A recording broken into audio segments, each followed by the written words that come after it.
ನಮಸ್ಕಾರ ನನ್ನ ಪ್ರೀತಿಯ ಪ್ರಾಣ ಸ್ನೇಹಿತರೆ, ನಾನು ನಿಮ್ಗೆ ಇವತ್ತು ನಮ್ಮ ಕನಕಪುರ ತಾಲೂಕಿನ ರೇಷ್ಮೆಗೂಡಿನ ಆಕ್ಲಿಗೂಡು ಮಾರ್ಕೆಟ್ ಯಾವ ಥರ ವಹಿವಾಟು ನಡೀತಿದೆ, ಅಲ್ಲಿ ಏನು ನಿಬಂಧನೆ ಇದೆ, ನಮ್ಮ ರೈತರಿಗೋಸ್ಕರ ಏನು ಉಪಯೋಗ ಇದೆ ಮತ್ತು ನಮ್ಮ ರೈತರಿಗೆ ಏನು ಪ್ರಾಬ್ಲಮ್ ಇಲ್ಲ, ಏನು ನಮ್ಮ ಎಂಥ ಕೆಲಸ ಮಾಡ್ತಾರಂತ ಅವರು ಏನು ಥರ ನಮ್ಮ ರೈತರಿಗೋಸ್ಕರ ಮಾಡ್ತಾರೆ ಅಂತ ನಾನು ನಿಮಗೆ ಡೀಟೇಲಾಗಿ ಹೇಳ್ತೀನಿ ನೋಡಿ ಸ್ನೇಹಿತರೆ.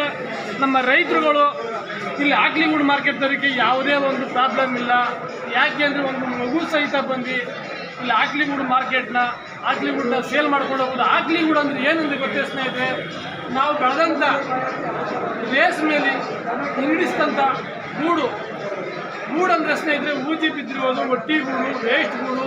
ಉದಾಹರಣೆಗೆ ನಿಮ್ಗೆ ಹೇಳ್ಬೇಕಂದ್ರೆ ಸ್ನೇಹಿತರೆ, ಈಗ ನಾವು ಹಾಲು ಉತ್ಪಾದನೆ ಮಾಡ್ತೀವಿ. ಹಾಲು ಉತ್ಪಾದನೆಯಲ್ಲಿ ಅದರಲ್ಲಿ ಮೊಸರು ಮಾಡಿ, ಮಜ್ಜಿಗೆ ಮಾಡಿ, ಬೆಣ್ಣೆ ಮಾಡಿ, ತುಪ್ಪ ಮಾಡ್ತೀವಿ. ಅದೇ ಥರನೇ ಇದು ಒಳ್ಳೆ ಗೂಡಲ್ಲಿ ಇಂಗ್ಲಿಸ್ದಂಥ ಗೂಡಿಗೆ ಲಾಸ್ಟ್ ಗೂಡು ಅಂತೀವಲ್ಲ, ಅದನ್ನ ತಗೊಬಂದು ನಮ್ಮ ರೈತರುಗಳಲ್ಲಿ ಮಾರ್ತಾರೆ. ಅದನ್ನ ನಾವು ಆಕ್ಲಿಗೂಡು ಅಂತೀವಿ ಅಥವಾ ಜಲ್ಲಿಗೂಡು ಅಂತ ಹೇಳ್ತೀವಿ. ಅದೇ ಅದಕ್ಕೋಸ್ಕರ ನಾನು ತಿಳಿಸ್ತಾ ಇರೋದು, ನಮ್ಮ ರೈತರುಗಳಿಗೆ ನಮ್ಮ ಕನಕಪುರ ತಾಲೂಕಲ್ಲಿ ಆಕ್ಲಿಗೂಡು ಮಾಡೋಕ್ಕೆ ಒಂದು ಒಳ್ಳೆ ಮಾರುಕಟ್ಟೆಯನ್ನು ಮಾಡಿಕೊಟ್ಟಾರೆ. ಮತ್ತು ಯಾವುದೇ ಒಂದು ಮಕ್ಕಳು ಸಹಿತ ಬಂದರೂ ಮಾರ್ಕೊಂಡು ಹೋಗ್ಬೋದು. ಆ ಥರದೊಂದು ನಿಯಮನ ಇಲ್ಲಿ ಕೆಲಸಗಾರರು ನಮ್ಮ ಸರ್ಕಾರ ಒಂದು ಒದಗಿಸ್ಬಿಟ್ಟದೆ. ಏನಂದರೆ ಸ್ನೇಹಿತರೆ, ಇಲ್ಲಿ ಬೀಡಿ ಸಿಗರೆಟ್ ಸೇದುವಂಗಿಲ್ಲ. ಆಮೇಲೆ ಒಂದು 5 kg ಮೇಲೆ ಇರಬೇಕು. ಈ ಥರ CB ಗೂಡು, CSR ಗೂಡು 3 kg ಇರಬೇಕು. ಮತ್ತು ನಮಗೆ ತೂಕದ ವ್ಯವಸ್ಥೆ ಆಗಲಿ, ದುಡ್ಡಿನ ವ್ಯವಸ್ಥೆ ಆಗಲಿ, ಈ ಥರದೊಂದು ಕಾರ್ಯಕ್ರಮನ, ಈ ಥರದೊಂದು ನಿಯಮನ ನಮ್ಮ ಕನಕಪುರ ತಾಲೂಕು ಜಲ್ಲಿಗೂಡು ಮಾರ್ಕೆಟ್ನಲ್ಲಿ, ನಮ್ಮ ಜಲ್ಲಿಗೂಡು ಮಾರ್ಕೆಟಲ್ಲಿ ರೇಷ್ಮೆ ಉಪಾಧ್ಯಕ್ಷರಾಗಲಿ ಪ್ರತಿಯೊಬ್ಬರಾಗಲಿ ನಿಯಮನ ಪಾಲಿಸಿ ಪ್ರತಿಯೊಬ್ಬ ರೈತರಿಗೆ ಒಳ್ಳೇದು ಮಾಡಿಕೊಟ್ಟವ್ರೆ. ಅದನ್ನೇ ನಾನು ನಿಮಗೆ ತೋರಿಸ್ತಾ ಇದ್ದೀನಿ ನೋಡಿ ಸ್ನೇಹಿತರು. ಒಂದ್ಸತಿ ನಿಮಗೆಲ್ಲ ತೋರಿಸ್ತೀನಿ. ಹಾಗೆ ನಮ್ಮ ರೈತರುಗಳೆಲ್ಲ ತೋರಿಸಿ ನೋಡಿ ಸ್ನೇಹಿತರು ಒಂದ್ಸತಿ.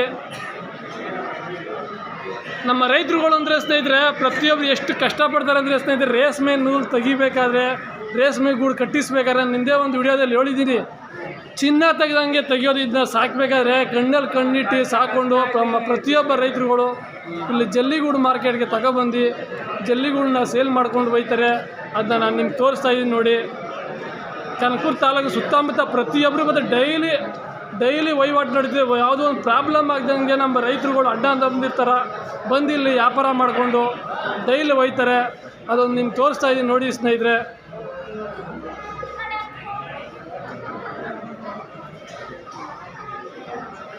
ಮುಂದೆ ನಾನು ಬೀಟ್ ಯಾವ ಥರ ಆಯ್ತಂತ, ಬೀಟ್ ಡೈಲಿ 8 ಗಂಟೆಗೆ ಆಯ್ತಿದ್ದಿಲ್ಲಿ. ಒಂದು ಜಾಲರಿಗೆ 5 kg ಹಾಕಿರಬೇಕು.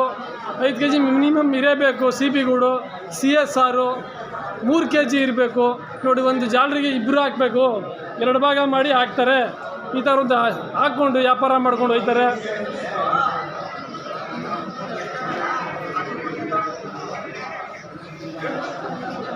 ನೀವು ಮಕ್ಕಳು ಸಹಿತ ಬಂದರೂ ಇಲ್ಲಿ ವ್ಯಾಪಾರ ಮಾಡ್ಕೊಂಡು ಹೋಗ್ಬೋದು. ನಮ್ಮ ಕನಕಪುರ ತಾಲೂಕಲ್ಲಿ ಆ ಥರದೊಂದು ನಮ್ಮ ರೈತರುಗಳು ಹೊಂದಾಣಿಕೆಯಿಂದ ಹೋಗ್ತಾರೆ, ಯಾವುದೇ ಒಂದು ತೊಂದರೆ ಆಗದಂಗೆ.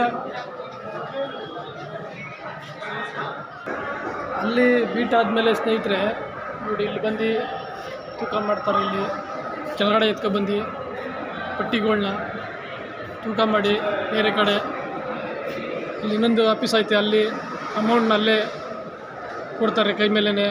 ಯಾವುದೇ ಒಂದು ನಮ್ಮ ರೈತರುಗಳಿಗೆ ತೊಂದರೆ ಆಗ್ದಂಗೆ ಇಲ್ಲಿ ಸಿಬ್ಬಂದಿ ವರ್ಗದವ್ರು ನೋಡ್ಕೋತಾರೆ. ಒಂದು ಚೂರು ಪ್ರಾಬ್ಲಮ್ ಆಗ್ದಂಗೆ ನೋಡಿಕೊಂಡು ಅವರು ಇಲ್ಲಿರೋ ಗಂಟ ಅವ್ರಿಗೇನು ತೊಂದರೆ ಆಗ್ದಂಗೆ ನೋಡ್ಕೊಂಡು ಹಾಕೋಗಂಟ ಇವ್ರದ್ದೇ ಜವಾಬ್ದಾರಿ ವಹಿಸ್ಕೊಂಡು ನೋಡ್ತಾರೆ. ನಮ್ಮ ರೈತರುಗಳಿಗೆ ಆ ಥರ ಕಾಣ್ತಾರೆ ನಮ್ಮ ಸಿಬ್ಬಂದಿ ವರ್ಗದವರು ಅಂತ ತಿಳಿಸ್ತೀನಿ ನನ್ನ ಸ್ನೇಹಿತರೆ.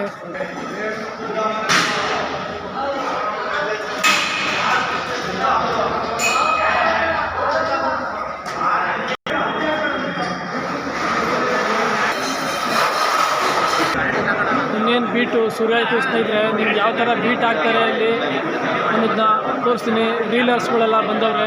ರೀಲರ್ಸ್ಗಳು ಯಾವ್ಯಾವ ಗೂಡು ಬೇಕು ಅವ್ರ ಗೂಡನ್ನ ಆಯ್ಕೆ ಮಾಡ್ಕೋತಾರೆ. ಅವರು ಆಯ್ಕೆ ಮಾಡಿಕೊಂಡು ಬೀಟ್ ಹಾಕ್ತಾರೆ. ಅವ್ರಿಗೆ ಗೂಡು ಬೇಕಾದಂಥ ಗೂಡನ್ನ ಆಯ್ಕೆ ಮಾಡ್ಕೊಂಡು ಅವ್ರಿಗೆ ಬೆಲೆ ಕಟ್ತಾರೆ. ಬೀಟ್ ನಡೀತಾ ಇದೆ ನೋಡಿ.